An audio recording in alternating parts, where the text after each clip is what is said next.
말씀 오셨습니다. 하나님 말씀 사도행전 2장 37절입니다.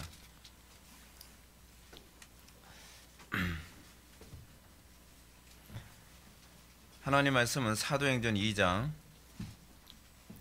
37절 말씀, 신약성경 190페이지입니다. 신약성경 190페이지 사도행전 2장 37절 말씀 찾으셨으면 제가 봉독하겠습니다.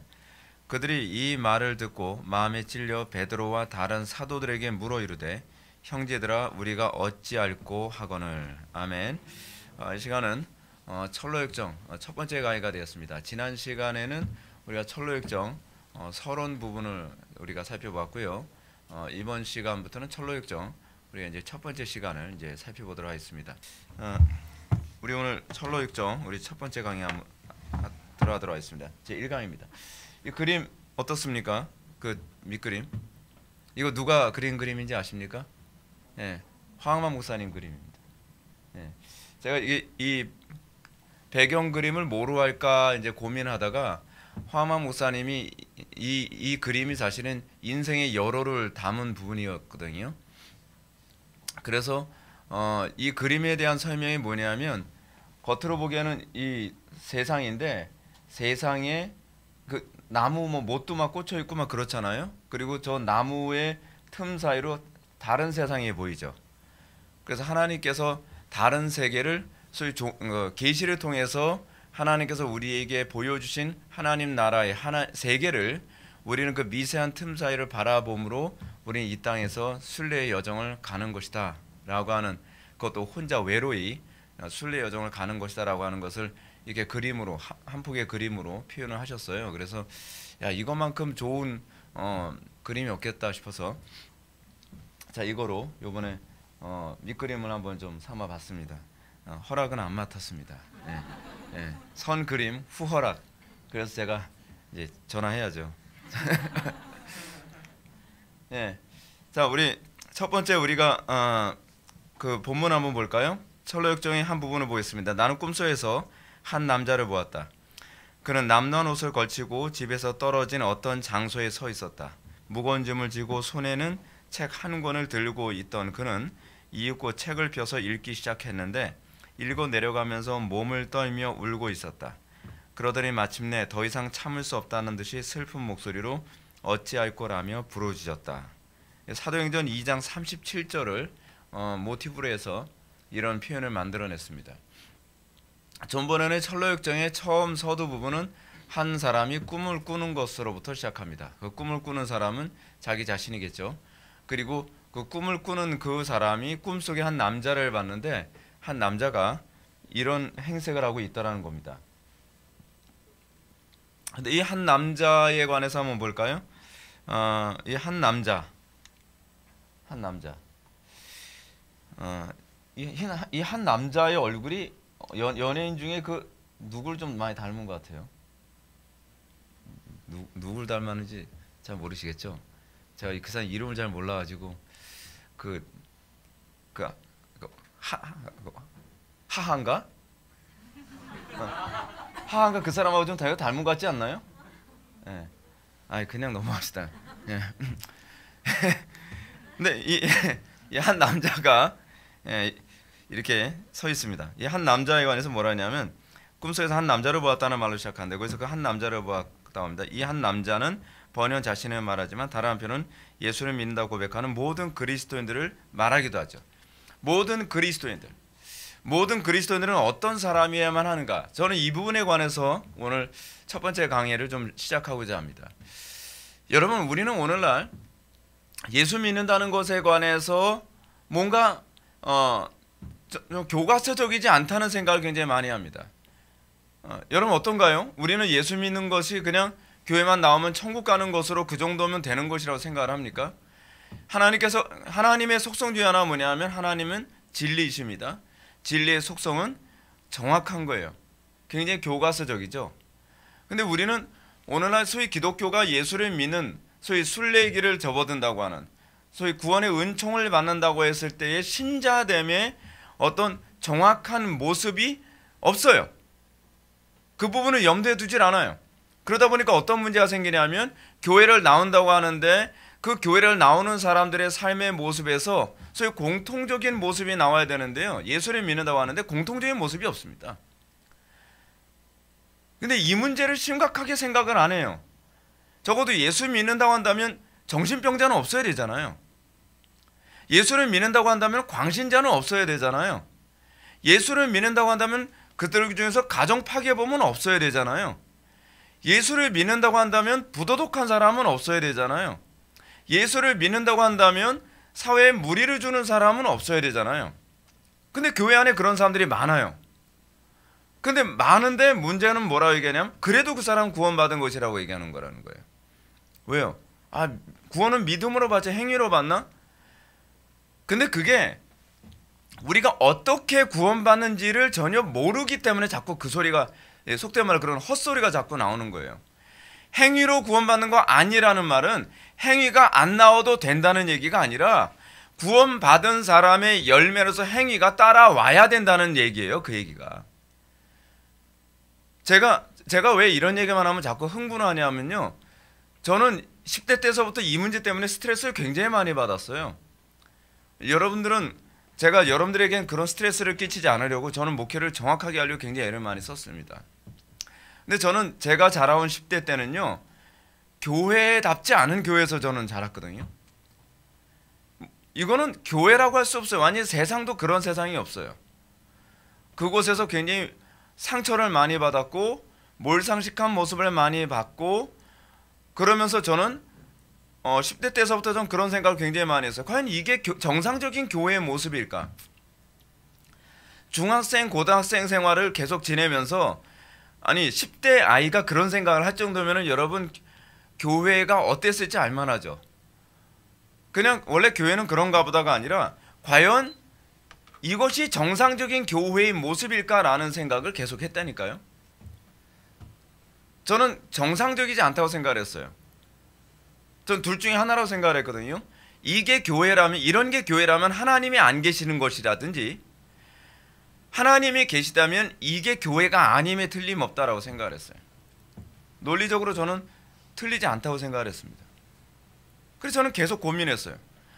왜 예수를 믿는다고 하는데 예수를 믿는다는 사람들에게 왜 성경에 나오는 그런 사람들의 삶의 모습은 하나도 안 보이지? 라고 고민했죠. 근데 번연히 예수를 믿고 난 다음에 그리스도인은 이런 삶을 사는 사람이구나 라고 하는 것을 깨닫게 됐습니다. 그리고 번연의 철로역정이 나오고 난 이후에 후대의 많은 사람들이 이 책을 읽으면서 그건 당신 신앙 고백이지 라고 얘기를 안 하더라는 거예요. 놀라운 얘기는 그겁니다. 신실한 상당수의 신자들은 철로역정을 읽으면서 이건 나의 얘기다, 이 크리스찬은 바로 나의 얘기야 라고 사람들이 고백하더라는 거예요. 어쩌면 나의 얘기를, 마이 스토리를 어떻게 이렇게 정확하게 기술했지 라고 놀랬다는 얘기죠.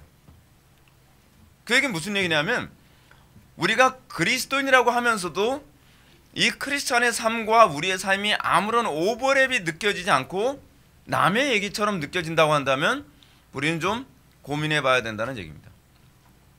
우리는 주변에 그런 사람들이 많이 있습니다. 예수를 믿는데 왜 고난이 있나? 예수 믿는 데는 편하던데 예수를 그렇게 별떡스럽게 믿지 마, 이런 얘기 굉장히 많이 해요. 우리는 별떡스럽게 믿는 것이 아니라 정상적으로 믿는 거예요. 오히려 비정상적으로 믿는 사람들이 너무나 보편화됐기 때문에 의로 인하여 고통받고 예수를 믿는 것 때문에 억울함을 당하고 또는 예수를 믿는 것 때문에 우리가 때로는 손해를 보는 이런 수많은 사건들이 좀 별떡스럽게 믿는, 그리고 날마다 쉬지 않고 기도하기 위해서 예배 나가서 매일 기도하는 행위가 마치 좀 광신자 같은 좀 별떡스러운 행동인 것처럼 그렇게 취급을 하는데 성경은 그렇게 얘기하지 않죠. 성경은 별떡스러운 사람은 쉬지 말고 기도하라 그렇게 가르치지 않죠. 성경 우리들에게 뭐라고 가르칩니까? 모든 성도들을 향하여서 쉬지 말고 기도하라라고 얘기하고 있습니다. 이는 그리스도 예수 안에서 너희를 향하신 하나님의 뜻이라고 얘기하고 있어요. 근데 우리는 성경적으로 살아가는 사람들이 극히 소수인 시대에 살고 있습니다. 그거는 성경이 가르치는 대로 신앙생활을 안 하고 있다는 것을 얘기하는 거예요. 자, 우리는 그래서 제가 이 말로 이제 서두를 시작합니다. 우리는 이 한 남자가 바로 나 자신이어야만 한다는 것이죠. 예. 제가 잘못 눌렀는데 우리 자신이어야만 합니다. 우리가 굳이 이렇게 살아야 할 필요는 없다고 말한다면 그런 담 넘어 순례의 길을 가고 있는 위선과 형식의 모습일 수 있습니다. 우리는 예수를 믿는 데 있어서 고민 없이 예수 믿는 사람도 있잖아요 라고 얘기하는 사람들 많이 보죠. 저는 이렇게 말씀드리고 싶습니다. 고민 없이 예수 믿은 사람이 없다고 좀 말씀드리고 싶습니다. 번연이 좁은 길을 통과하고 나서 그 다음에 순례길에 들어섰을 때 3명의 사람이 누워있는 사건, 그 다음에 어떤 일이 벌어진지 알죠. 담 넘어서 순례길을 참여하는 사람들을 만났습니다. 근데 그 크리스찬이 뭐라고 얘기하냐면 그렇게 신앙생활하면 안 되죠 라고 얘기하는 거죠. 이건 정상적이지 않다는 겁니다.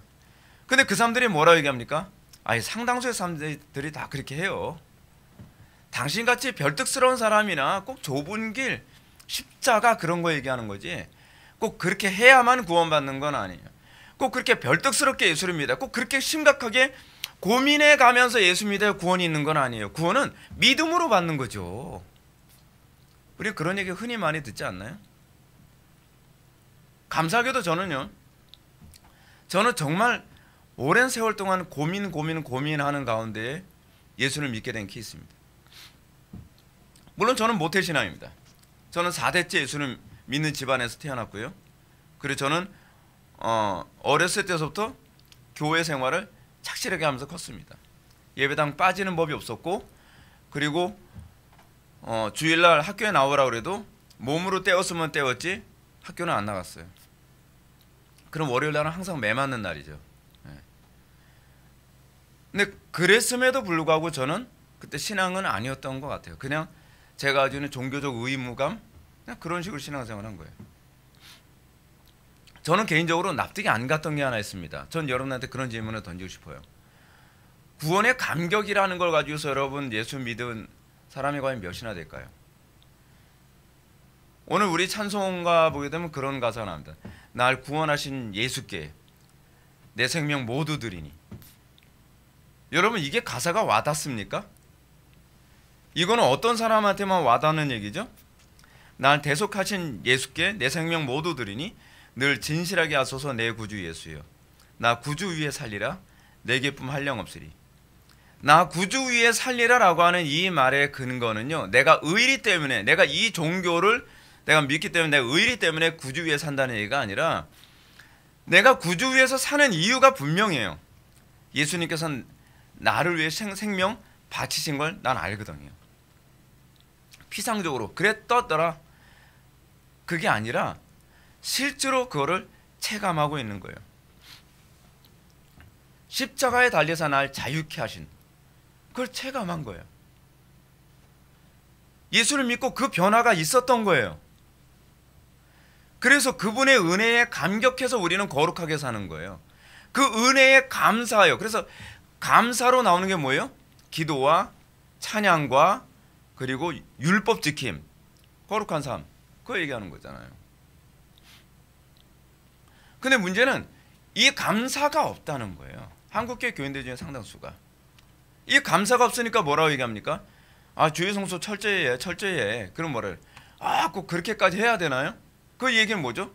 나는 그리스도께서 생명 바쳐 나를 구원하셨다는 거에 대한 감격 없다는 거예요. 내가 왜 그렇게까지 하며 살아야 되냐는 거예요. 그죠? 근데 그리스도께서 나를 위해 십자가에 못 박혀 돌아가신 그 은혜의 감격이 있다고 한다면 주의 성수 철저히 해라, 그리고 쉬지 말고 기도해라, 그리고 제가 잘 안 하는 얘기 하나 있죠. 11조 잘해라. 그런 것에 대해서 반감 가질 이유가 없습니다. 아, 왜요? 그분이 나를 위해서 대가를 치른 거 보면 그 대가는 비교할 수 없을 만큼의 크나큰 대가를 치렀으니까요. 내가 그리스도를 위해서 고난을 당하는 것이 내 의의가 될 수가 없죠. 왜냐하면 그거는 나 감사의 표현이었지, 내가 이걸 통해서 내가 뭔가 구원을 받고 이걸 통해서 내가 뭔가 의스되기 위해서 내가 선을 행하거나 내가 믿음 지키기 위해서 내가 고난당한 게 아니거든요. 그래서 나는 감사 때문에 그렇게 한 거예요. 그 은혜에 대한 감격, 그것이 우리로 하여금 성화와 거룩함을 낳게 되는 거죠. 의무감이 아니에요. 구원 받기 위해 율법을 행사하는 사람들은 어떻습니까? 구원을 받기 위해 율법을 행사하는 사람은요, 굳이 환경을 뛰어넘어가면서까지 그렇게 일하고 싶진 않죠. 주님을 위해서 살고 싶지 않죠. 왜냐하면 나에게 할당되는 의무만 다하면 되니까요. 그렇잖아요. 어떤 사람에게 예를 들어서 내가 선물을 한다 합시다. 선물하는데 내가 선물하는 것이 의무감이에요. 저 사람이 나한테 10만 원짜리 헌금을 했으니까 그 선물을 했으니까 나도 한 그 정도는 해야 되는 거 아닌가? 라는 그런 식의 선행이 아니에요. 우리는요.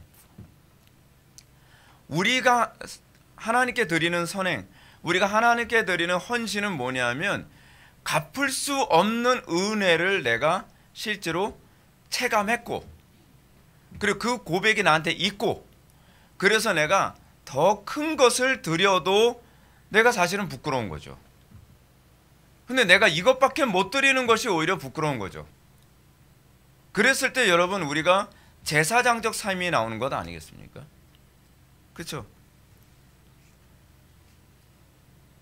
이 죄짐을 느끼고 있다고 하는 것, 그거의 전조죠. 내가 어떤 처지에서 내가 구원을 받았는가라는 걸 아는 것. 그러면서 우리는 거기서 각성이 시작됩니다. 각성이 어떻게 시작되느냐? 기독교 신앙의 시작은 교회 출석이나 세례에서 시작되지 않습니다. 사도행전 2장 37절은 기독교 신앙의 시작이 각성에서 시작됨을 잘 보여줍니다. 각성이 뭡니까? 각성이라고 하는 것은, 이 단어는 내가 어떤 존재인지 자신에 대해서 비로소 알게 되는 거죠. 알게 되는 거예요. 그래서 제가 각성이라는 단어를 여러분 그 인터넷 검색을 딱 하면 만화 영화가 이미지로 굉장히 많이 떠요. 이미지로 많이 뜨는데 도대체 왜 각성을 쳤는데 왜 만화 영화 이미지가 많이 떴나 했더니, 만화 영화에서요, 예를 들어서 드래곤볼 같은 게 떠요. 드래곤볼에서 손오공이 자기 자신의 존재가 어떤 존재인지 몰랐을 때는 이 능력이 안 나타나요. 근데 자기 자신의 각성이 된 거예요. 각성이 됐더니 자기가 초능력을 할 수 있는 엄청난 존재라는 걸 깨달은 거예요. 그래서 그때서부터 장풍을 쏘기 시작을 하고, 막 에네르기 막 그런 거 있어요. 막 그런 거 막 쏘기 시작을 하는 거예요. 소위 각성이라는 게 그거예요. 각성이라는 게 내가 어떤 존재인지 알게 되는 거예요. 예. 근데 우리가 각성을 했을 땐요, 내가 신이라는 걸 알게 되는 게 아니에요. 내가 피조물이라는 걸 알게 되는 거예요. 왜 그런 애니메이션이 위험하냐 하면, 그 애니메이션은요, 인간이 각성을 하게 되면 내가 신이라는 걸 깨닫게 된다라고 성경을 정반대로 가르치고 있다는 면에서 위험하고 잘못된 거예요. 성경은 우리가 각성하면 우리는 죄인이고요, 우리가 무능하고 우리가 피조물이라는 걸 깨닫게 된다고 가르치고 있어요. 그것이 진리예요. 근데 각성되지 않은, 또는 거짓된 각성에 빠진 사람들의 특징이 뭐냐면 인간이 신이라고 생각하는 거예요. 소위 르네상스 운동을 통해서 사람들에게 거짓된 각성을 인문학에 끊임없이, 헤르만 헤세 같은 사람들이 끊임없이 사람들에게 거짓된 각성을 하게 만드는 그 각성이 뭔가요? 그 각성. 소위 르네상스 운동은 소위 이성의 각성이죠. 이성이 바로 신이라고 하는 것을 깨닫게 되는 것. 그것이 인본주의에서 얘기하는 각성의 개념이거든요. 그거는 이성의 조명을 통해서 각성되는 거죠. 근데 성령의 조명을 받고 나면 우리에게 나타나는 각성은 그게 아니에요. 난 죄인이구나. 난 무능하구나. 나는 피조물이구나. 주제 파악하기 시작하는 거죠. 주제 파악. 그래서 각성과 가장 흡사한 단어가 뭐예요? 주제 파악이에요. 주제 파악. 이렇게 얘기하면 별로 이렇게 멋이 없잖아요. 그래서 한자어로 사용해요. 각성. 깨달을 각자 쓸 거예요 아마. 각성에서 시작됩니다. 그리스도인이란 자신이 하나님 앞에서 얼마나 비참한 존재이며 자신은 하나님의 구원을 필요로 하는 존재이고, 이 부분이 중요합니다. 자신이 어때요? 자신은 하나님의 구원을 필요로 하는 존재. 이게 중요한 부분입니다. 우리가 왜 하나님께서 우리에게 왜 고난을 주신지 아세요? 왜 하나님께서 우리에게 기도하지 않고서는 견딜 수 없는 상태로 우리를 몰아가시는지 아세요? 그 이유는 우리는 하나님의 구원을 필요로 하는 존재라는 걸 인정을 잘 안 해요. 내가 머리 잘 쓰면, 내가 열심히 노력하면 내 수단과 방법으로 나를 얼마든지 구원할 수 있다고 생각을 하는 그 의식이 강하죠. 그렇죠? 인문학은 끊임없이 그런 부분에 각성을 주려고 애를 쓰잖아요. 뉴에이지 운동이 그거잖아요. 네가 신이다. 그리고 네가 네 자신을 구원할 수 있다. 근데 하나님의 말씀을 통해서 성령께서 우리를 조명하시면 우리는 오로지 하나님의 구원 없이는 길이 없다는 것을 깨닫게 되는 거죠. 소위 구약에서 나오는, 신약에서 나오는 그 복음서에서 수많은 사람들이 예수님을 따라다녔던 사람들이, 그들이 각성케 됐을 때 비로소 그들이 어떤 현상이 나타납니까? 다윗의 자손 예수여 나를 불쌍히 여기소서, 그 고백이 나오는 거죠. 여러분, 1907년 평양 대붕 때 복음이 증거되자 사람들한테 각성이 일어났습니다. 각성이 일어나니까 사람들에게 어떤 현상이 나타납니까? 내 힘으로 나를 구원할 수 있다고 하는 것으로부터 사람들이 그것을 다 포기하고 오로지 하나님의 구원만을 바라보게 되죠. 그게 부흥이죠. 지금 대한민국이 각성이 일어나야 된다고 생각합니다. Great Awaken, 대각성이 일어나야 된다는 거예요. 대각성. 각성이라는 말을 우리는 다른 말로 깨어난다 뭐 이런 식으로 많이 쓰잖아요. 근데 소위 각성이 뭔지를 잘 몰라요. 각성은 오로지 구원이 그리스도께만 있다는 것을 비로소 인정하게 되는 거예요. 우리는 그걸 인정 안 하죠. 지금 대한민국의 문제가 뭡니까? 하나님께 기도하지 않고 어떻게 교리 잘 가르치면 부흥이 일어날 거라고 생각을 해요. 이성의 힘으로 사람들을 구원할 수 있다고 생각하는 겁니다. 어떻게 하든지 개혁파 교회는 이런 식으로 여전히 생각을 하는 걸 포기를 못하고 있고요. 아이미니안주의 교회들은 여전히 뭐예요?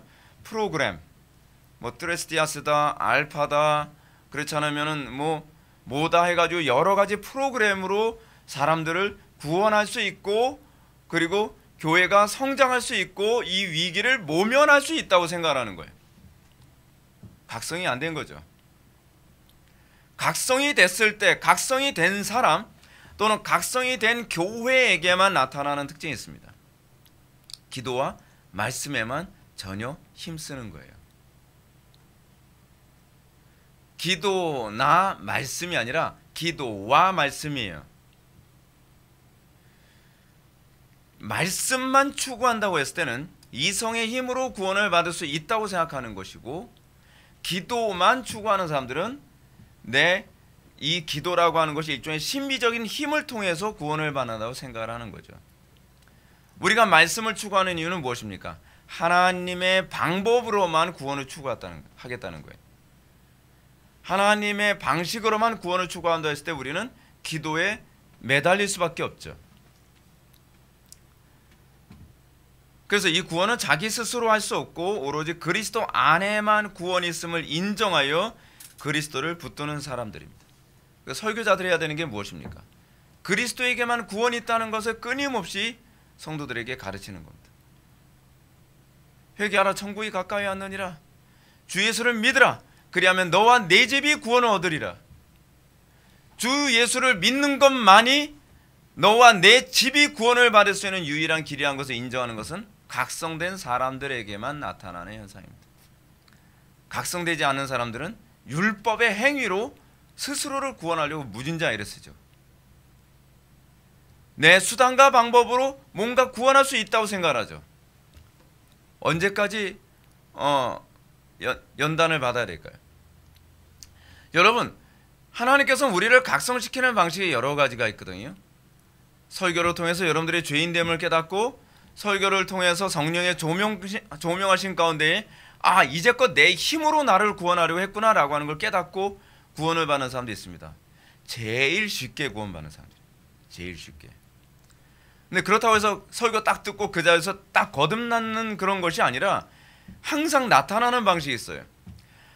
부흥기 때 이건 굉장히 항상 공통적으로 나타나는데, 말씀이 죄인의 심령을 찌르고 나면 그 말씀이 죄인으로 하여금 기도하게 만들고, 그리고 그 죄인은 때로는 평양대봉 때는 그랬어요. 일주일이고 2주일이고 한 달이고 떼굴떼굴 굴러가면서 그리스도를 붙잡기 위해 몸부림치며 기도하는 가운데, 그러면서 비로소 죄로부터 자유함을 얻든지, 그렇지 않으면 나의 불신앙으로부터 자유함을 얻게 되는 그런 현상이 나타나요. 그래서 말씀과 기도라는 거예요.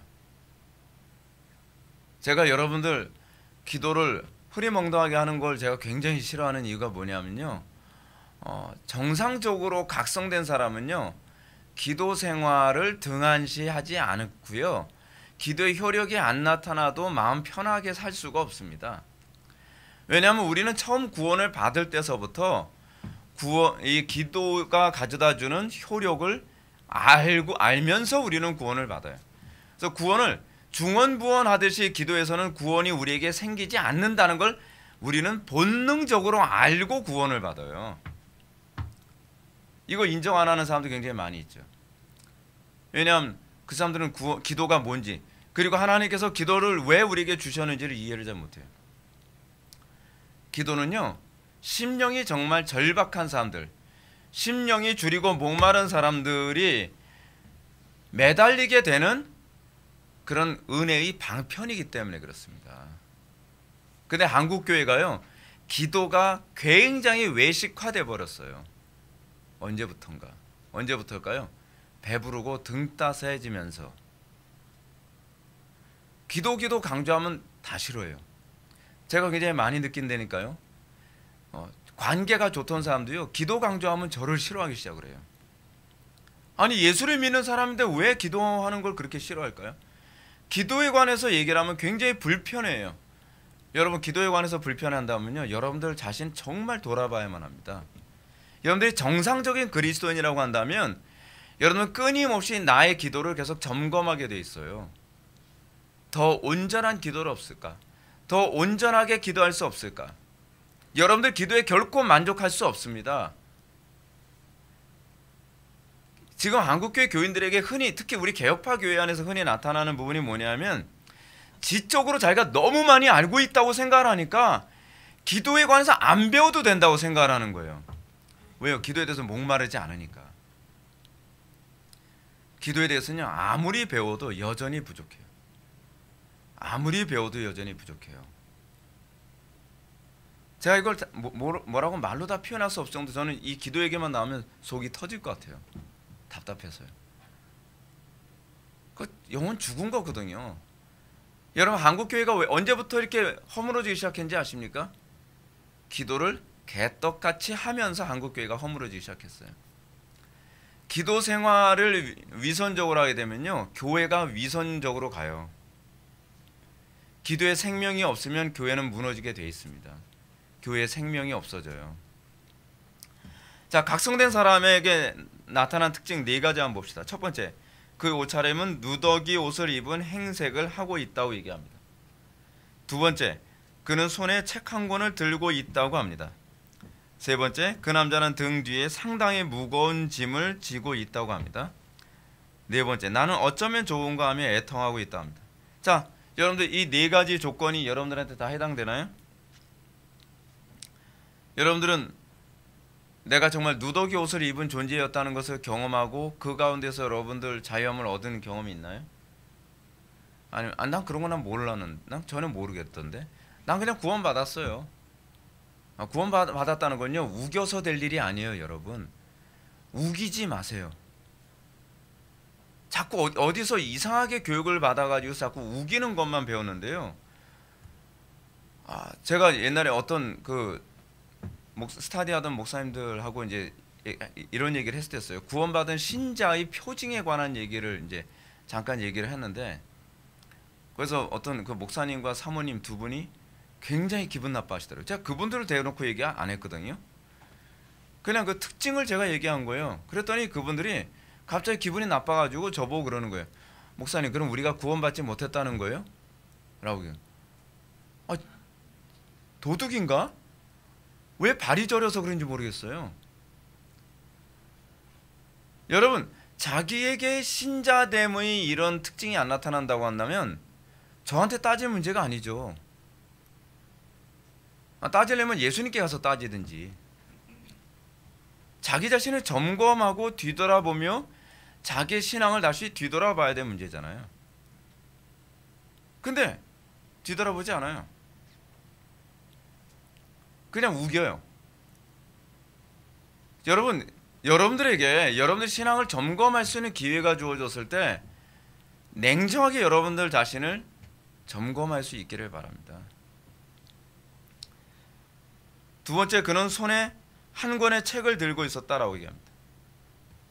또는 그냥 여러분들 그 두 번 그냥 순서대로 봅시다. 첫 번째, 누더기 옷을 입은 상태. 이 모습은 다른 사람에게 보이는 모습이 아니죠. 오히려 좋은 옷을 입고 있는 사람에게 더 누더기 같은 심령의 상태가 있을 수도 있죠.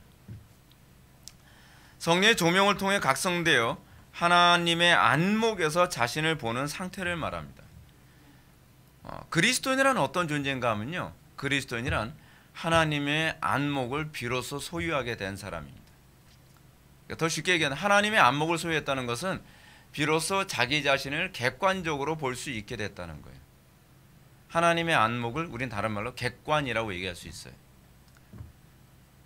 내가 세상적으로는 굉장히 괜찮고 잘 나가고 똑똑하고 가진 거 많고 사람들에게 인기 있고 박수 받는 존재라고 생각을 했을지 모르나 하나님의 안목에 의해서 내 자신을 뒤돌아 봤을 때 비로소 난 죄인이구나. 이제껏 내가 정말 착하게 살았다고 생각을 했는데 그게 다 누더기였구나. 나는 이제껏 그리스도를 나의 구주로 삼아 본 적이 없구나. 그거죠. 누더기 옷은 죄인인 자신에게 어떤 의도 찾아볼 수 없으며 자신에게 있는 의의라는 것은 고작해야 누더기 같다는 사실밖에는 깨달을 게 없는 거예요. 여기에 인간의 전적 타락과 무능의 교리가 나타나죠. 번연은 한 사람이 회심하기 전에 인간이 하나님 앞에서 전적 무능하며 타락한 존재임을 자각한다는 점을 먼저 보여줍니다. 비참을 보게 돼요. 여러분들의 비참함. 여러분들이 나는 구제불능이야, 난 하나님의 은혜 없이는 살 수 없는 존재야 라고 하는 그 비참함, 세상의 어떤 것으로도 나를 구원할 수 없다고 하는 것에 대한 그 비참함을 느껴보기 전에는 우리는 결코 그리스도를 붙잡을 수가 없습니다. 여러분, 이승만 대통령이 어디서 그 회심을 경험했죠? 감옥에서. 그 감옥에서 자기 자신의 비참을 보게 되는 거죠. 전 여러분들한테 이렇게 말씀드리고 싶어요. 전 그래도 구원의 확신이 있는데 오케이, 그렇다고 한다면 여러분들 하나님 앞에 이런 과정 없었어도 여러분들 구원의 확신이 있다고 한다면 그냥 이렇게 기도하세요. 하나님, 저 이런 과정이 선명하게 느껴지길 원해요 라고 기도하세요. 그게 가장 안전하게 신앙생활하는 방법입니다. 저는 신앙생활하면서 이런 부분에서 저에게 나타나는 부분이 선명하지 않았다고 한다면 그 문제 아주 씨름합니다. 왜 나한테는 이 부분이 선명하게 안 나타났지? 나에게 혹시 이건 없었던 것 아닌가? 그러면요, 여러분 기도하면요 정말 기도 잘 들어주세요. 그래, 알았어, 비참하게 한번 내가 만들어줄게. 그리스도를 절박하게 붙들고 싶게 만들어 주실 겁니다. 네. 무섭죠. 근데요, 저는 그렇게 생각을 해요. 여러분 일시신앙으로 발견되지 않으려면, 대마같이 여러분들 되지 않으려고 한다면, 나름대로 난 신앙생활 열심히 했다고 생각하는데 내가 하나님의 심판대 앞에서 섰을 때 내가 너를 모른다 하는 그런 비참한 상황에 떨어지지 않으려면 여러분 영혼에 대해서 냉정하게 생각하셔야 됩니다. 여러분 건강하고 정상적인 신앙생활의 열매가 안 나타난다고 한다면 가볍게 생각하지 마세요. 우리는 어떻게 생각하죠? 이렇게까지 안 해도 구원은 받아. 그 사람 틀림없이 지옥 갈 가능성이 한 90%입니다. 제가 왜 그렇게 말씀드린지 아세요? 악담이 아니에요. 여러분들 이제 나중에 아름다운 궁전을 이제 보게 되면요, 거기서 그리스도인의 중요한 표지가 나오는데 그 중 하나가 신중이에요. 우리는 우리의 영혼의 상태에 대해서 굉장히 신중하고 조심성이 있습니다. 거듭나지 않은 사람들에게 나타나는 특징이 뭐냐면 자기 영혼의 문제에 대해서 굉장히 관대하고 조심성이 없고 대충 넘어가요. 그래서 지옥 가는 거예요. 우리는 끊임없이 점검합니다. 그리고 우리는 끊임없이 그리스도와 더 가까워지기 위해 노력합니다. 아마 모르긴 몰라도 여러분, 저 같은 목사 별로 못 만나봤을 거예요. 굉장히 여러분들한테 구석구석 자꾸 막 들이대잖아요. 근데 그럴 수밖에 없어요. 왜냐하면 저는 여러분들의 영혼을 옳은 길로 인도하려면 신중하고 조심성 있고 정확하게 가르쳐야만 하고 그렇게 목양을 해야 된다고 생각하기 때문에 그래요. 저는 여러분들의 그 회심을 쉽게 이렇게 보지 않습니다. 명확한 열매가 선명하게 나타나기 전에는 어떤 분이 저보고 그래요. 목사님, 그래도 저는 구원받은 건 틀림없죠? 라고 어떤 분이 저한테 이제 그렇게 문의를 했어요. 그래서 제가, 그걸 왜 저한테 물어보세요? 제가 성도님은 얼굴도 본 적이 없고, 제가 성도님을 겪어본 적도 없고, 제가 성도님 말만 듣고서 제가 어떻게 성도님이 회심한 사람인지 아닌지 제가 어떻게 알아요? 그래서 제가 한번 이렇게 말을 딱 꺼내고 제가 보기에는 성도님 회심한 것 같은데요 라고 얘기하게 되면 성도님은 어떤 일이 있어도 자신의 신앙을 점검을 해들지 않을걸요. 왜냐하면 김 목사가 얘기를 했으니까. 근데 문제가 뭐냐면요, 제가 회심했다라고 얘기를 하면 김 목사가 얘기했으니까 난 틀림없이 회심했을 거야 라고 얘기하는데, 제가 보기에는 회심하지 않은 것 같은데요, 그럼 김 목사는 싹군이야 라고 가요. 아, 기가 막히죠. 뭐 그분이 그럴 거라고 생각하는 것이 아니라 대부분 사람들이 그런 식으로 반응을 해요. 그리고 자기 자신이 참된 신자일 것이라고 보증해 줄 수 있는 사람들을 계속 찾아다니죠. 찾지 마십시오. 사람에게 여러분들 신앙을 보증받으려 하지 마십시오. 여러분들이 보증받아야 될 것은 바로 성령님이십니다. 하나님의 말씀에 명확하게 내가 신자됨을 입증해주고 있는지를 그거를 찾으시고, 그리고 공동체 안에서 여러분들의 신자됨에 대한 객관적인 그 인정함이 나오는 것이 좋습니다. 그것이 안전하죠. 물론 저는 근데 이렇게는 얘기해주고 싶어요. 제가 보기엔 회심하지 않은 것 같아요 라고 얘기해주는 사람은 간혹가다 있어요. 왜냐하면 그건 잘 안 믿을 테니까. 그건 또 그래도 나름대로 또 점검을 하게는 해줄 수 있죠. 그런데 제가 보기엔 당신은 틀림없이 회심한 것 같습니다 라고 얘기해주면 그 사람은 그 이후로 거듭나지 않았다면 더 이상 자기 자신의 신앙을 점검하러 들지 않을 겁니다. 언제까지요? 하나님의 심판대 앞에 설 때까지. 그리고 제 이름을 거론하겠죠. 김모시기 목사가 저를 점검하지 못하게 만들었습니다. 김모시기 이리 와봐. 그래서 어떻게 해요? 김모시기가 전데. 그러니까 제가 말을 못 해주겠는 거예요. 중요한 점은 이겁니다. 여러분들이 각성됐다고 해서 구원받은 것은 아니라는 거예요. 로이 존스 목사님이 목회사에게서도 그런 일이 많이 나타났었고, 그리고 청교도들의 목회사에게서도 많이 나타나는데요, 이 각성이 일시적일 수 있다는 거예요. 우리의 각성은 지속적이어야 됩니다. 우리가 일시적인 각성을 가지고 저도 과거에 제가 죄인인 거 알았어요. 제가 전적으로 무능한 존재라는 거 알았고 제가 피조물이라는 거 알았어요. 그러면 제가 그런 거예요. 그럼 지금 왜 신처럼 살아? 지금은 전혀 각성이 안 되고 있다는 거잖아요. 그래서 정상적인 그리스도인들은요, 신앙이 오히려 굉장히 진보해 갑니다. 왜냐하면 하나님께서 끊임없이 각성하게 하시거든요. 근데 그 각성하시는 방식이 말씀으로 각성하게 하실 때도 있고요, 기도 가운데 각성하게 하실 때도 있고요, 주변 사람들을 통해서 각성하게 하시, 또는 환경을 통해서 각성케 하시기도 해요. 하나님께서 여러분들을 각성케 하시는 방식은 다양합니다. 근데 사람을 통해서 각성케 되거나 환경을 통해서 각성케 되면 굉장히 피곤합니다.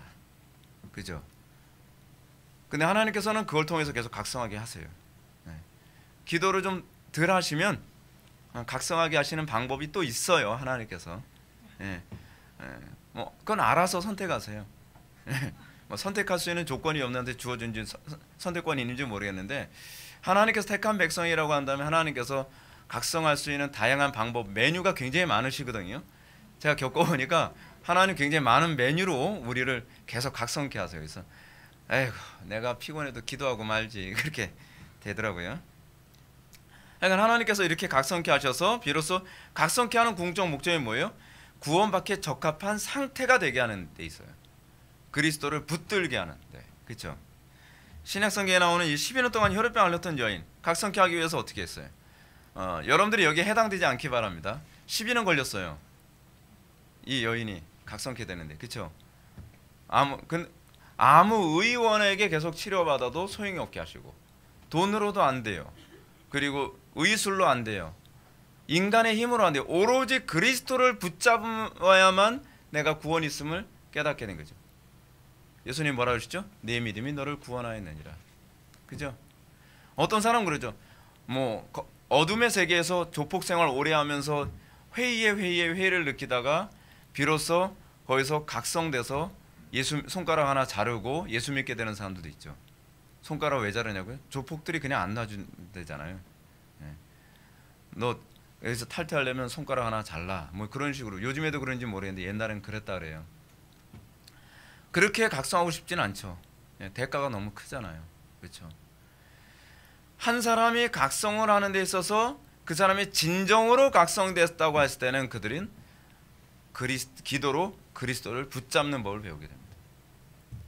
그래서 여러분 우리 찬송가 가사에도 그거 있잖아요. 천부여 의지없어서 손들고 옵니다. 이게 항복한다는 얘기거든요. 항복. 손들고 온다 그래서 저기요 이랬다는 얘기가 아니라 항복했다는 거거든요. 항복했다는 거. 그죠? 항복한 사람이 그리스도를 붙드는 거예요. 항복한 사람이. 베드로도 각성됐을 때 이게 사실 제 속편에 각성되는 거거든요. 주여 나를 떠나서 나는 죄인이었소이다. 이게 정말 최고예요. 그렇죠? 뭐 손가락 하나 자르고 12년 동안 병마에 시달리고 뭐 고통과 어려움 당하다가 뭐 맹인으로 뭐 한 10여 년을 고통 당하다가 그러면서 각성되는 것보다는 어때요? 정말 말씀으로 각성되는 게 제일 좋잖아요. 근데 어때요? 자기 자신이 얼마나 비참한 존재인지 깨닫는 통증의 수준은 같아요. 여러분 각성될 때 얼마나 괴롭겠어요. 저는 하나님께서 왜 이렇게 저를 못 살게 구신하고 제가 막 너무 힘들어가지고 너무 힘드니까. 그러니까 여러분은 간혹가다 그러잖아요. 저는 제가 굉장히 독해서 그렇게 기도를 많이 했다고 생각했었어요. 한편은요. 어쩔 때는 막 기도로 밤을 새우고요. 어쩔 때는 그 옛날에 기도실 보면은 뭐 보일러 안 들어오고 그냥 콘크리트 바닥에 장판만 깔아놓고서 이렇게 방석 깔고서 이제 뭐 입고 막 그런 데 있었거든요. 남의 교회 그 기도실 가지고 거기서 밤새로 주여 도와주세요. 너무 힘들더라고요. 근데 어떻게 그렇게 매달리면서 기도했는가 했더니요. 그게 각성된 상태에서 나타나는 현상이더라고요. 주님 아니면 뭘 의지할 게 없는 거예요. 근데 여러분 이렇게 구원을 받고 나면 이것이 일평생 여러분들이 살아가는 방식이 돼요. 그리스도만을 붙잡게 되는. 삶의 모든 영역에서 그리스도를 붙잡는 것이 점점 익숙해져 가요. 점점요.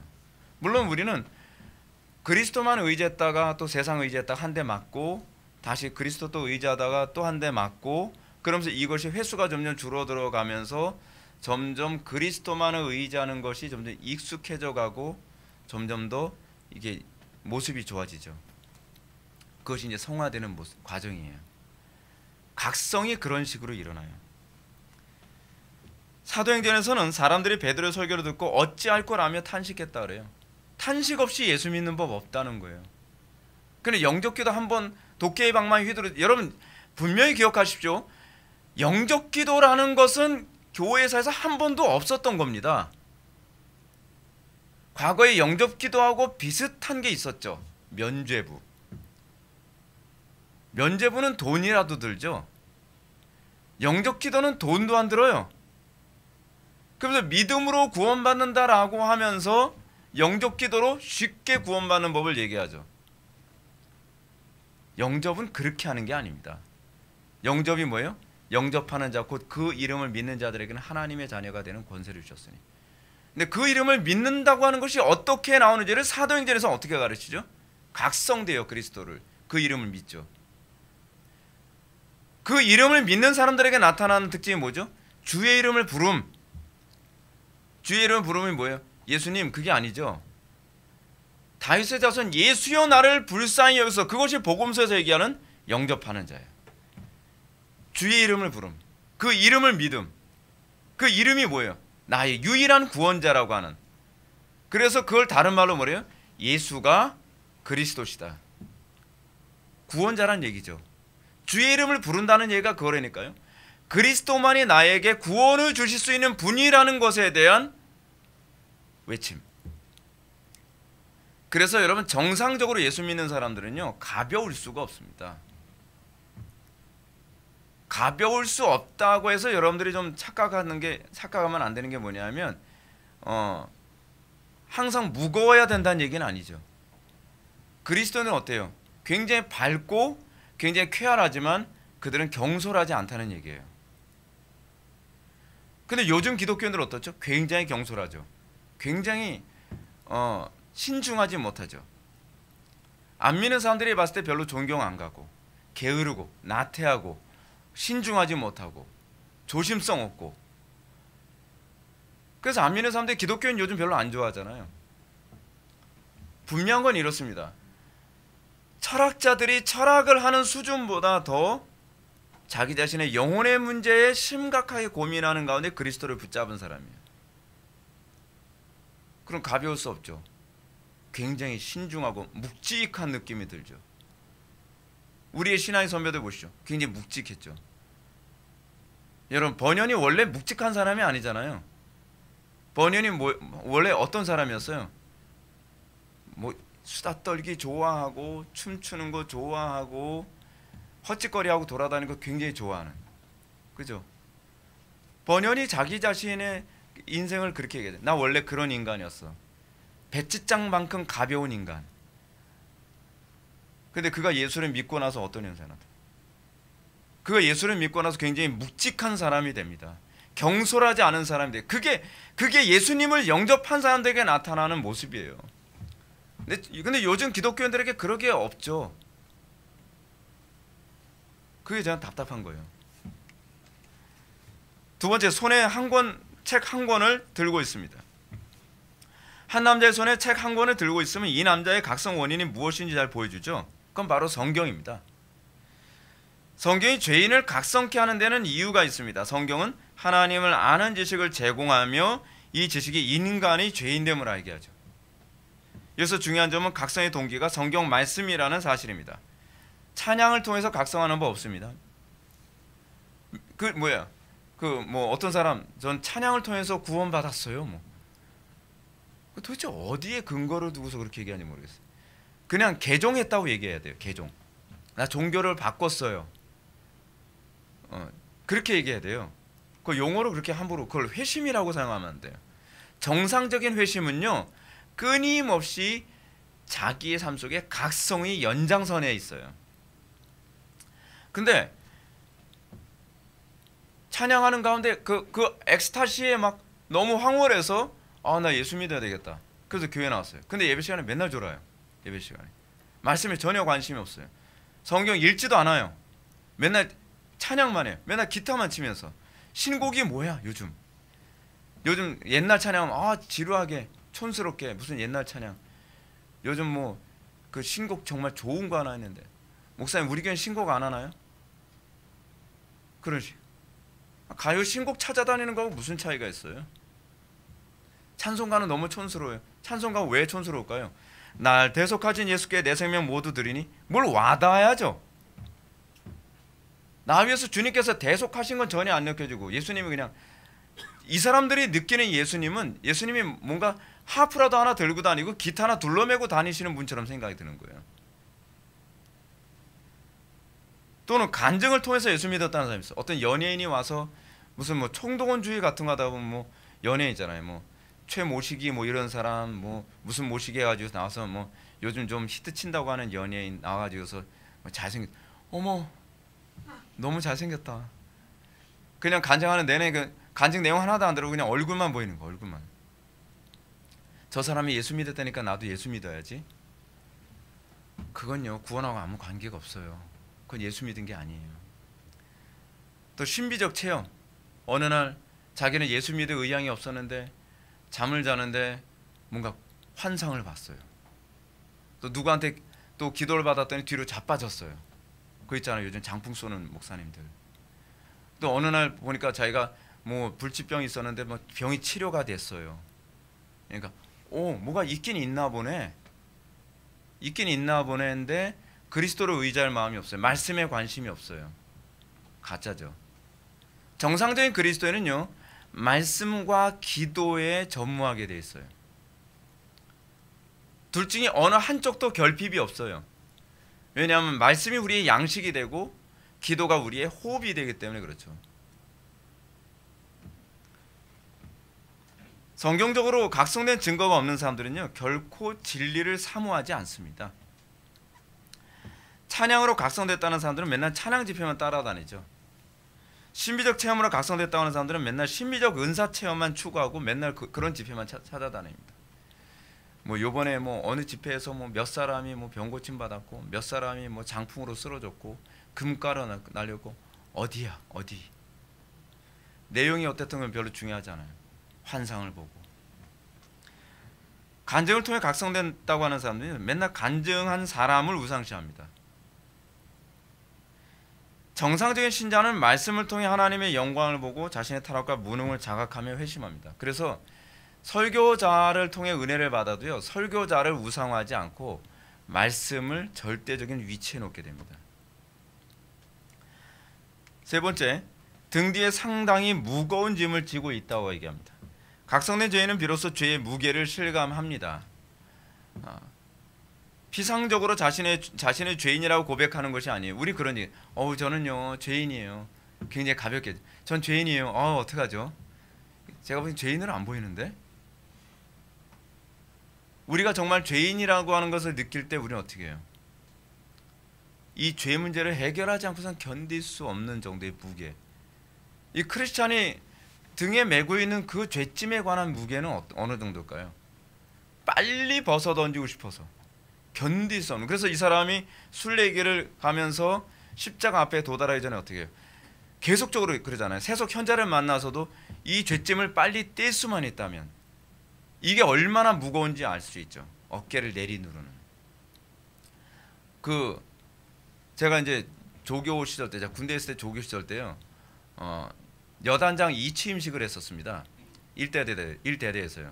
저희 부대가 이제 5대대였는데, 그러니까 여단장 이취임식 하다 보니까 저희 부대 병력들하고 다 이제 그 옷 다 이렇게 차려 입고 그 뭐 전투 화이바 딱 쓰고 그리고 이제 1대대로 딱 이제 가는 거예요. 딱 가는데 1대대에서 여러분 이 전투 화이바 이거 생각보다 되게 무겁습니다. 이게 강화 플라스틱으로 돼 있어서 별로 안 무거울 것 같은데요. 한번 쓰고 몇 시간 있으면요 머리가 뽀개지는 것처럼 아파요. 이게 망사 같은 거 이렇게 딱 이렇게 감싸서 곧바로 이 강화 플라스틱에 이렇게 머리가 닿지 않게 돼 있거든요. 근데 굉장히 두껍죠. 총알이 뚫지 않아야 되니까. 근데 이게 계속 몇 시간을 누르면요 눈알이 막 빠져나오는 것 같아요. 너무 힘들어요. 빨리 화이바 벗었으면 좋겠다. 빨리 화이바 벗으면 그 생각밖에 안 들어요. 여러분 죄짐의 무게가 그런 거 아닐까요? 죄짐의 무게. 빨리 벗었으면 좋겠다. 힘들어 죽을 것 같다. 그랬을 때 여러분 이런 사람이 정말 그리스도를 붙잡는데 절박하고 처절하게 붙잡겠죠. 오늘 당장 이 죄짐이 벗겨지기 원합니다. 오늘 당장 나의 문제가 벗겨지기 원합니다. 나의 삶의 여러분 열대 동안 혈루병 앓았던 여인이 여러분 지금 당장 이 혈루병으로부터 자유함을 얻기 원치 않았을까요? 한 3박 4일 걸려도 괜찮아요? 이렇게 얘기했겠어요? 우리에게 있어서 죄짐이 여러분 그 정도가 느껴지면 기도가 처절해지기 시작합니다. 우리가 왜 기도가 처절하지 않은지 아세요? 그냥 모양으로 하기 때문에 그래요. 그리고 기도로 이 문제가 해결될 거라 별로 생각 안 하는 거예요. 기도는 그냥 하는데, 그리고 구원은 내가 하는 거죠. 그죠? 뭐 기도를 해야 된다고 하니까 하나님 도와주세요. 근데 속으로는 그렇게 이렇게 해서 이렇게 해가지고 이렇게 하면 뭐 기적과 이제 뭐 필요하겠어 뭐 그런 거죠. 여러분, 우리 신앙엔요, 우리 인생에는 기적이 없이는 살 수가 없어요. 기적 얘기하면 또 개혁파 안에서는 또 이상한 목사 소리 듣는데, 아니 여러분, 신앙 자체가, 여러분 신앙이 뭡니까? 초월의 내재예요. 초월하신 하나님이 우리에게 와서 우리에게 구원을 주신 사건이, 이게 구원이거든요. 그 초월을 느끼는 것이, 이것이 신비주의라고 하면 어떻게 합니까? 여러분, 율법의 첫 번째 역할은 뭡니까? 첫 번째는 죄인이 얼마나 비참한 존재인지 알게 하는 거예요. 바울은 말하기를 율법이 들어온 것은 죄를 더하게 하려 함이라고 합니다. 죄인이 스스로 죄인됨을 인정하게 하는 데 있다는 사실이죠. 그러나 율법의 역할은 거기서 끝나지 않습니다. 죄인으로 하여금 스스로 힘으로 구원받을 수 없음을 자각하도록 하여 자기의 힘과 의지와 지혜를 포기하고 그리스도만 붙들도록 인도하죠. 이것이 율법의 두 번째 역할입니다. 율법은요, 우리가 죄인이라는 것을 알게 하는 것만이 아니라 우리가 의지하는 지혜, 능력, 재능 또는 자기 힘 철저히 포기하도록 압박을 가요. 그래서 여러분들 은혜 받기 전에 이런 얘기 많이 합니다. 내 마음대로 되는 일 하나도 없네. 예. 그리스도만을 의지할 때 비로소 인생이 참된 길을 걷게 된다고 하는 것을 자각하게 될 때까지. 그래서 율법이 하는 일이 뭐예요? 그리스도를 붙잡을 때까지 우리를 인도하는 몽학 선생 역할을 해요. 이쪽도 안 되고 저쪽도 안 되고 계속, 그래서 우리를 어디로 몰아가요? 그리스도께로 몰아가요. 그래서 그리스도만이 우리의 유일한 소망이구나. 근데 이 과정을 거치면서 그리스도의 가치가 보여요. 그러기 전에 우리는 그리스도의 가치 모릅니다. 어떻게 하든지 우리는 그리스도를 멀리하고 싶어요. 어떻게 하든지 우리는 그리스도를 의지하지 않고 싶어요. 그리스도를 절박하게 의지해야만 살 길이 열린다고 하는 걸 깨닫지 않은 사람이 어떻게 일평생 그리스도를 의지하며 살겠습니까? 갈라디아서 3장 24절은 이렇게 얘기합니다. 이같이 율법이 우리를 그리스도께로 인도하는 초등교사가 되어 우리로 하여금 믿음으로 말미암아 의롭다함을 얻게 하려 함이라. 네 번째, 나는 어쩌면 좋은가 하며 애통함이죠. 나는 어쩌면 좋은가. 무슨 얘기죠? 내 힘으로는 아무것도 할 수 없구나. 인간의 전적 무능과 전적 타락에 대한 탄식이죠. 우리에게 이 탄식이 있나요? 이 탄식 때문에 그리스도만을 다시 바라보게 되는 그런 모습이 있나요? 그때 그리스도의 신비가 보이죠. 그리스도 안에 있는 그 능력이 비로소 가치 있게 보이죠. 예수님의 애통하는 자는 복이 있나니 그들이 위로를 받을 것이라고 가르치셨습니다. 신앙생활하는 사람이라면 주님의 이 가르침에서 나오는 애통과 위로를 경험해야만 합니다. 애통만 있다고 신앙이 아닙니다.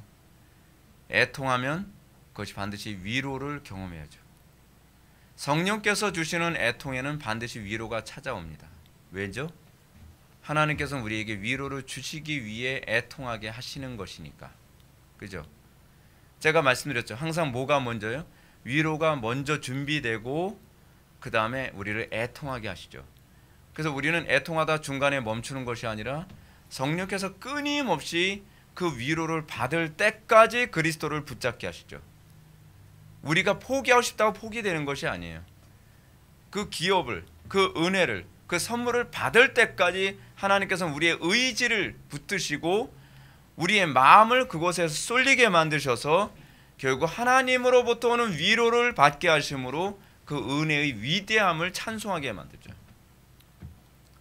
그랬을 때 비로소 우리가 나 구주 위에 살리라 내 기쁨 한량 없으니 라는 얘기가 나오는 거죠. 이건 위로받은 자의 고백이죠. 그리스도로부터 오는 위로가 뭔지 모르는 사람이 나 구주 위에 살리라 이 소리 안 나옵니다.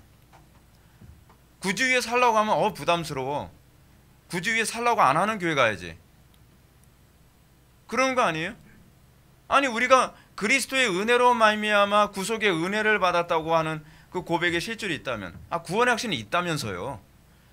구원 확신의 근거가 거기서 있는 거거든요. 어떤 분이 그래요. 저는 구원 확신이 있는 것 같아요. 그럼 제가 근거가 뭔데요? 저는 이렇게, 근거가 뭐예요? 굉장히 당황스럽고요. 제가 이렇게 얘기하면. 근데요, 근거 없이 그렇게 얘기하는 건요, 마귀가 우리 가지고 놀기에 가장 좋은 방식이거든요. 성경적인 근거가 있어야 돼요. 내가 구원받은 근거.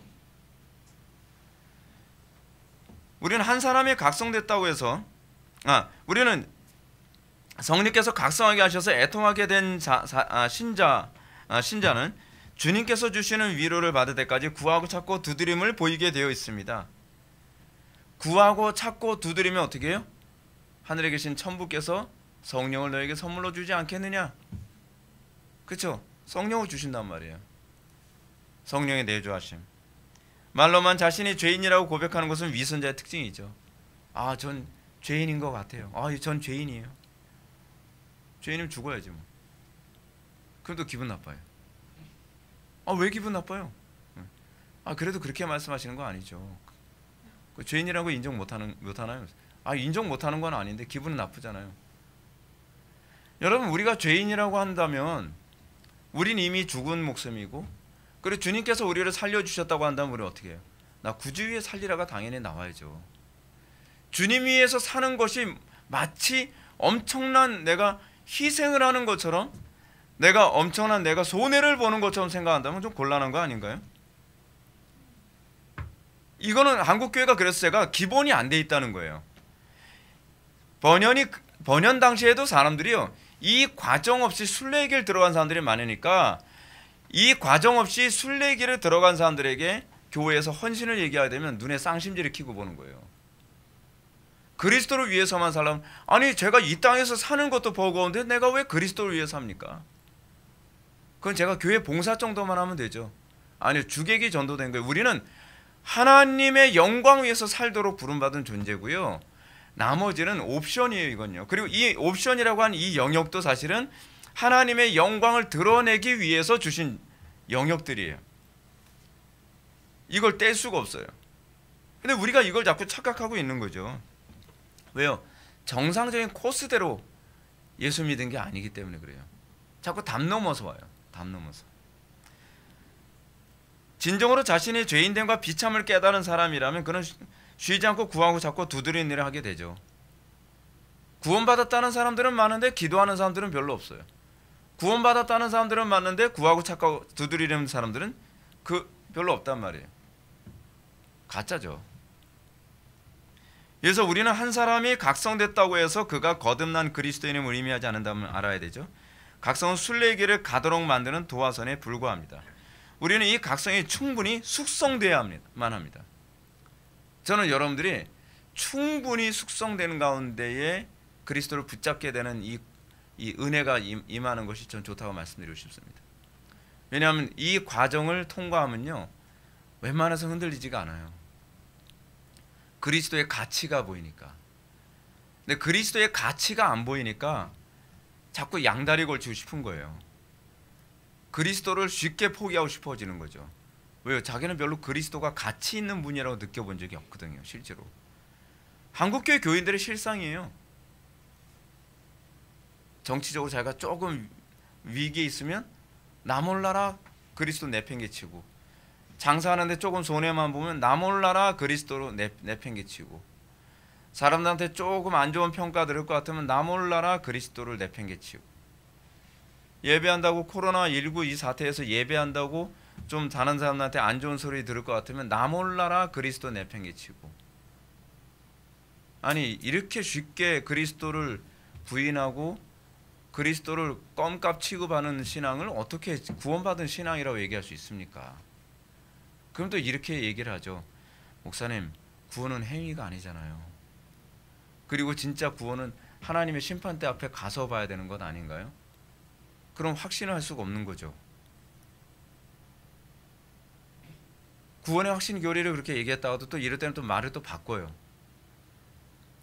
그건 아니죠. 철저히 심령이 우리는 가난해지고 낮아져야 하며 간절해져야만 합니다. 기도요? 강요해서 하는 게 아닙니다. 안 하고선 견딜 수가 없는 게 기도입니다. 마음이 진짜 가난해져 보십시오. 마음이 철저히 겸손해져 보십시오. 마음이 진짜 간절해져 보십시오. 기도하지 말라 그래도 합니다. 부흥기 때 사람들이 말씀을 통해서 각성이 되면요, 곳곳에서 기도하는 일이 계속 진행됩니다. 밤이 늦도록, 밤이 새도록 사람들이 기도합니다. 기도하라고 강요 안 했어요. 그런데 그들이 속에서 터져 나오는 그 간절함 때문에 하나님을 만나지 않고선 견딜 수 없는 가나안 여인과 같은 12해 동안 혈루병 앓았던 이 여인과 같은 그 간절함이 그를 그리스도를 붙들게 만드는 거죠. 그 과정을 통해서 비로소 힘겹게, 저도 굉장히 힘겹게 주님 만났거든요. 힘겹게 만나고 나니까 내가 어떻게 만난 주님인데 이렇게 되는 거예요. 그러니까 그분이 진짜 밭에 감추인 보화처럼 보이는 거죠. 남들은 다 우습게 여기는데 너무 가치 있는, 내가 이 가치를 몰랐구나, 값진 진주처럼 보이는 거예요. 비용 계산하게 됩니다. 이랬을 때 우리는 비로소 순례길을 완주하게 되는 것이죠. 여러분들에게 이 놀라운 각성이 일어나기를 바라고요. 그리고 이 시대를 살아가면서 정말 우리 믿음 지키기 힘든 시대에 살고 있습니다.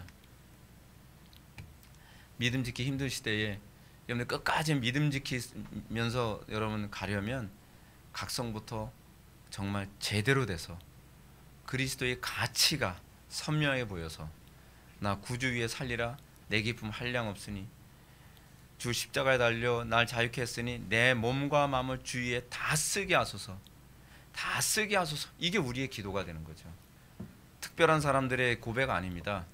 구원받은 자의 고백입니다. 특별한 자의 고백이라고 한다면 요거는 특별한 사람들만 불러야 되는 거예요.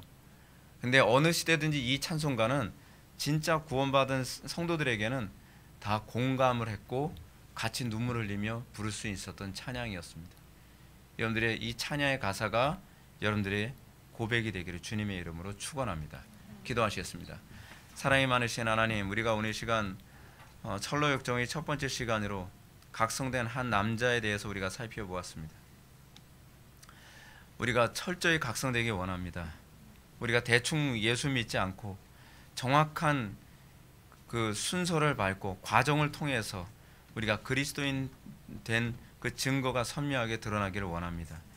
우리에게 신자됨에 명확한 이 과정이 없다면 그 없는 부분에 대해서 선명하게 드러내 주시고 우리가 주님 앞에 서는 그날까지 우리가 완주할 수 있도록 주 은혜 베풀어 주옵소서.